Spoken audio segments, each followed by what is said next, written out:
ఇక ఇదే విషయం మనతో మాట్లాడడానికి మంత్రి పొన్నం ప్రభాకర్ గారు ఫోన్ లైన్లో ఉన్నారు. సార్, మన్మోహన్ గారు కన్నమూసారని తెలుస్తుంది.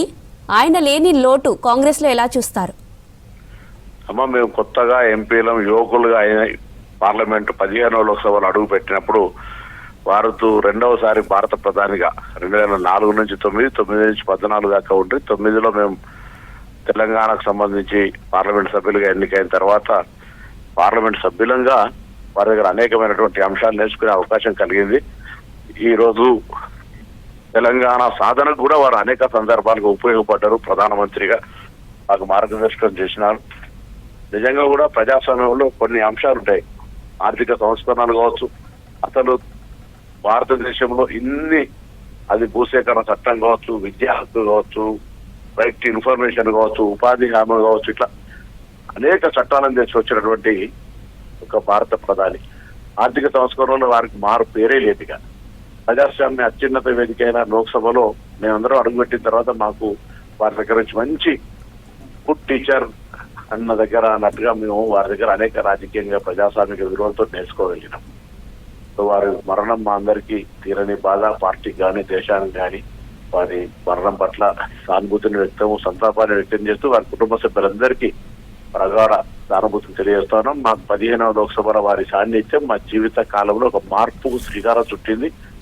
వారు మాకు ఇచ్చినటువంటి మార్గదర్శకత్వం తప్పక ఇప్పుడు కూడా మరవలేమనేటువంటి మాట సందర్భంగా మననం చేసుకుంటూ 5 సంవత్సరాలు వారితో గడిపిన సందర్భము, తదుపరి మాజీ ప్రధాని అయిన తర్వాత కూడా అనేక సందర్భాల్లో వారు కలిసి అవకాశం రావడం, కుటుంబ సమేతంగా కూడా కలవడం, వారి ఇచ్చిన స్ఫూర్తి, ప్రోత్సాహం జీవితంలో మరవలేదు.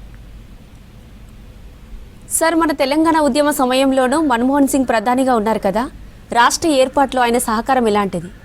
పూర్తిగా వారికి తెలంగాణ యావత్ ప్రజలు కృతజ్ఞంగా ఉండాలి. ఎందుకంటే తెలంగాణ ఏర్పాటులో భారత ప్రధానమంత్రిగా సోనియా గాంధీ గారి సంకల్పం అయినప్పటికీ కూడా ఆనాడు రాజ్యసభలో బిల్ పాస్ అయ్యే సందర్భంలో పార్లమెంటు రాజ్యసభలో ప్రకటన చేయడానికి సంబంధించి ఇష్యూ కావచ్చు, ఆనాడు అద్వానీ వెంకయ్య నాయుడు గారిని ఇంటికి భోజనానికి పిలిచి తెలంగాణ ఏర్పాటు సహకరించమని అడగడం కావచ్చు, ఎప్పుడు తెలంగాణ పట్ల, తెలంగాణ ఆకాంక్ష పట్ల గౌరవంగా తెలంగాణ ఇవ్వాలి, ప్రజలందరూ కోరుకుంటారు అనే భావంతో ఉన్నటువంటి వ్యక్తి. మా అందరికీ తెలంగాణ ఎంపీలు, నేను కానీ మా సహకారం 12 మంది ఎంపీలందరం కూడా అలా సాన్నిధ్యంగా ఉండేవాళ్ళం.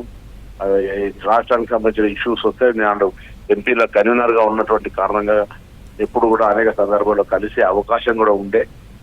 ఆ సందర్భంలో మాకు ఎప్పుడు కూడా మార్గదర్శకత్వంగా రాష్ట్ర ప్రయోజనాలకు సంబంధించి కూడా, లేదా దేశంలో నేను చెప్పినట్టుగా అనేక చట్టాలు, సంస్కరణలు, వాటికి మళ్ళీ ఇంకొకరు పోటీ అనేది లేదు. ఇప్పుడున్న పరిస్థితిలో మాటలు కోటలు దాడుతున్నా ఆ రోజు మన్మోహన్ సింగ్ గారి యొక్క స్ఫూర్తి, మౌనం అందరూ ఏమో అంటుండ్రు, మాట్లాడారు అంటుండ్రు, కానీ ఇప్పుడు కూడా మీరు 10 సంవత్సరాలు చేసిన చట్టాలను ఒకసారి మననం చేసుకుంటే అవన్నీ దేశానికి ఈ రోజు పారదర్శకంగా ఉండాలని రైట్ ఇన్ఫర్మేషన్ అమ్మా ఎవరు చేస్తారు? ఎంత ధైర్యం ఉంటుంది చెప్పండి.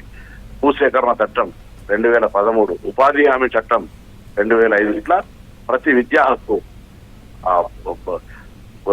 ఫుడ్ వర్క్ దానికి సంబంధించిన అది కూడా ఆహార భద్రత, ఇట్లా అన్ని. అంటే నేను చెప్తాను, ఇన్ని పెద్ద చట్టాలు నాకు తెలిసి ఇన్ని సంవత్సరాలు ఇప్పుడు జరగలేదు. అటువంటి వాటికి నాయకత్వం వహించినారు వారు.